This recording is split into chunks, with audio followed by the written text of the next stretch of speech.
wish you all a very happy عید الاضحیٰ۔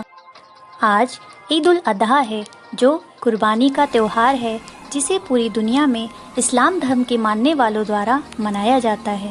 لیکن اسے منایا کیوں جاتا ہے آج ہم اس ویڈیو میں آپ کو بتائیں گے۔ اسے جاننے کے لیے first we have to understand what is God in Islam. ایشور ایک ہے، ہم اپنی عبادت پرارتھنا سے اسے خوش کر کے دنیا کی سبھی پریشانیوں سے چھٹکارا پا سکتے ہیں۔ ایشور اپنی اکشائیں پیغمبروں دوارا دنیا کے لوگوں تک پہنچاتے ہیں۔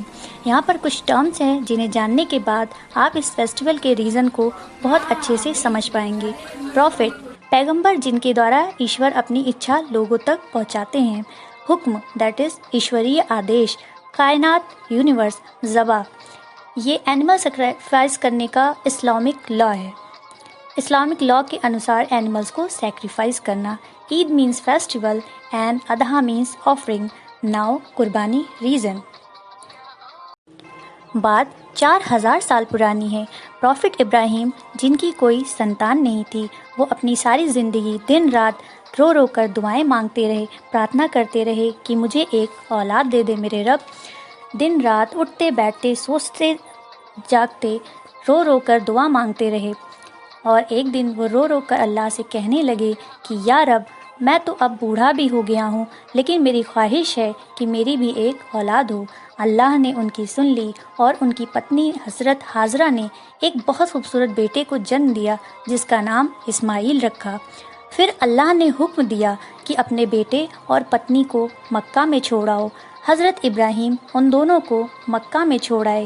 پھر جب حضرت اسماعیل کی عمر 13 سال کی ہوئی تو اللہ نے حکم دیا کہ جاؤ اپنے بیٹے سے مل آؤ، لیکن ان کے ملنے جانے کے کچھ دن پہلے ہی انہوں نے خواب میں دیکھا کہ اپنی سب سے پیاری چیز کو اللہ کی راہ میں قربان کر دو۔ انہوں نے ایک دمبا قربان کیا، لیکن یہ سپنا انہیں بار بار آتا رہا۔ تب انہیں ریئلائز ہوا کہ میری سب سے پیاری چیز تو میرا بیٹا ہی ہے۔ ایک فادر جس نے اپنے سن کو دعا میں رو رو کر مانگا ہو، سوچتا ہے کہ بیٹا ملے تو اسے سینے سے لگا لوں اور ہمیشہ اپنے پاس رکھ لوں، لیکن یہ کیسا حکم ہے جو اسی بیٹے کو ذبح کرنے کو کہہ رہا ہے۔ جب وہ اپنے بیٹے سے مل لیے تو حضرت ہاجرہ کو خواب بتایا اور حضرت اسماعیل کو تیار کرنے کو کہا۔ انہوں نے اپنے بیٹے کو بہت اچھے کپڑے پہنائے اور تیار کیا۔ 13 سال کے بیٹے کو حضرت ابراہیم لے کر پہاڑیوں میں چلنے لگے۔ جب یہ منظر دیکھا کہ ایک باپ اللہ کی رضا کے لیے اپنے بیٹے کو ذبح کرنے جا رہا ہے تو شیطان نے بار بار انہیں روکنے کی کوشش کی اور کہا، اللہ سے رو رو کر مانگا ہوا بیٹا ذبح کرنے جا رہے ہو؟ اس پر انہوں نے کنکڑ مار کر جواب دیا، ہٹ جا، میرے پاس ایک اسماعیل ہے، اگر 1000 بھی ہوتے تو قربان کر دیتا۔ دنیا کی تاریخ میں ایسا کبھی نہیں ہوا کہ ایک باپ اپنے بیٹے کو ذبح کر رہا ہو۔ یہ وہ انوکھی داستان ہے جو کائنات میں رقم ہونے جا رہی تھی۔ یہ وہ البیلا واقعہ ہے جس کی یاد آج بھی پوری دنیا میں بکھری ہے۔ It is also considered as the biggest sacrifice of history according Islamic culture۔ منع کی وادی میں پہنچ کر ابراہیم نے کہا، اے میرے بیٹے، میں نے تمہیں ذبح کرنے کا خواب دیکھا ہے، اب تم بتاؤ تمہاری کیا رائے ہے؟ اس پر حضرت اسماعیل نے گرم جوشی سے جواب دیا، اے میرے ابو، ذبح کیا ہے، جو کرنا ہے کر دیجئے۔ رہی بات میری تو یہ کام آسان نہیں ہے کہ گردن پر چھری چلے تو میں تڑپوں نہ، لیکن اللہ کی مدد ہو تو مشکل بھی نہیں، آپ دیکھیے گا میں تڑپوں گا بھی نہیں۔ He was very obedient son۔ باپ چھری ساتھ لے گئے تھے۔ انہوں نے بیٹے کو زمین پر لٹایا اور سر پتھر سے لگا دیا، خود اپنی آنکھوں پر پٹی باندھ لی جس سے کہ بیٹے کو تڑپتا نہ دیکھیں۔ اب انہوں نے چھری بیٹے کی نازک گردن پر رکھی اور چلا دی، لیکن کچھ نہیں ہوا، اور انہوں نے چھری کی دھار تب تیز کری اور اس کی نوک ان کی گردن پر رکھی۔ کہا جاتا ہے یہ منظر دیکھ کر آسمان کانپنے لگا، فرشتے تھر تھرانے لگے اور زمین دہل گئی۔ اور تبھی حضرت اسماعیل نے گردن پر چھری پوری طاقت سے چلا دی، گردن کٹ گئی، خون بہنے لگا، لیکن جب آنکھ سے پٹی ہٹائی تو دیکھا کہ ذبح ہونے والا ان کا بیٹا نہیں بلکہ ایک دمبا جانور تھا، اور اسماعیل ان کے بیٹے پاس میں ہی اللہ کے فرشتے جبرائیل کے ساتھ کھڑے مسکرا رہے تھے۔ تبھی آسمان سے آواز آئی، ابراہیم، تم نے سچ میں اپنا خواب پورا کیا، ہمیں تمہارے بیٹے کو ذبح نہیں کروانا تھا، صرف تمہارا امتحان لینا تھا، اس لیے ہم نے بدلے میں ایک دمبا بھیج دیا اور تمہاری چھری اسی کی گردن پر چلی۔ آنے والی نسلیں تمہاری اس قربانی کے جذبے کو یاد رکھیں گی اور فالو کریں گی۔ اسلام دھرم کے ماننے والے یعنی مسلمان جو کہ قربانی افورڈ کر سکتے ہیں، ان پر قربانی فرض ہے۔ اسی فرض کو پورا کرنے کے لیے مسلم ہر سال قربانی کرتے ہیں۔ It is a festival of devotion and sacrifice۔ قربانی سنت ابراہیمی ہے۔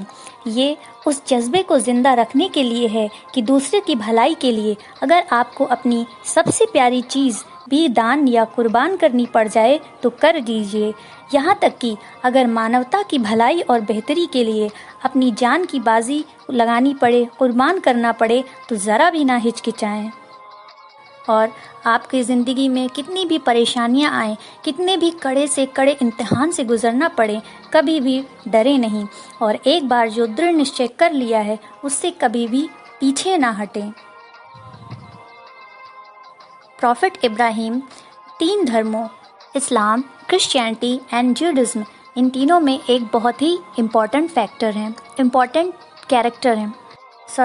ہیں، اینڈ ان تینوں ریلیجنس میں میٹ کھانا پرمیٹیبل ہے، مینس گوشت کھانا جائز ہے۔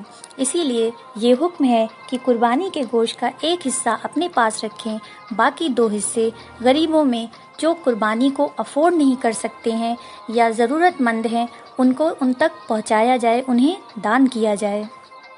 اور عید الاضحیٰ کے اس انسیڈنٹ کو ریلیجیس ٹیکسٹ میں ورڈ بائی ورڈ ریکارڈ کیا گیا ہے۔ قربانی کے جانور کو بہت پیار سے پال کر بڑا کرنا چاہیے اور اس کا خیال رکھنا چاہیے تاکہ جب اس کی گردن پر چھری چلے تو آپ کے دل میں درد ہو اور آپ کو جذبہ ابراہیمی یاد آ جائے، جو کہ قربانی کرانے والے کے لیے بہت ضروری ہے، اسے یہ جذبہ یاد آ جائے۔ It is a festival of equality and caring for poor۔ اس فیسٹیول میں یہ انشور کرنا چاہیے کہ کہیں پر بھی کوئی بھی بھوکا نہ رہے، پریشان نہ ہو۔ قربانی کا ارتھ صرف خون بہانا، بلڈ شیڈ کرنا یا میٹ ایٹ کرنا نہیں ہے، اس میں آپ کو اپنے ایگو کو بھی سیکریفائس کر دینا چاہیے، ختم کر دینا چاہیے۔ ہمیں دھیان رکھنا چاہیے کہ ہم بھوتک سکھوں میں ہی ڈوبے نہ رہیں، بلکہ اس دنیا کی بہتری کے لیے کچھ کریں، because we are humans and humans are the most beautiful creation of nature of God. Our life is temporary, we are just guest in this world. ہم اس دنیا میں مہمان ہیں، اس لیے ہمیں ایک دوسرے سے بہت پیار کرنا چاہیے اور ایک دوسرے کی دھارمک بھاوناؤں کا سمان کرنا چاہیے۔ Wish you all a very happy Eid al Adha, تہہ دل سے مبارک۔ عید الاضحیٰ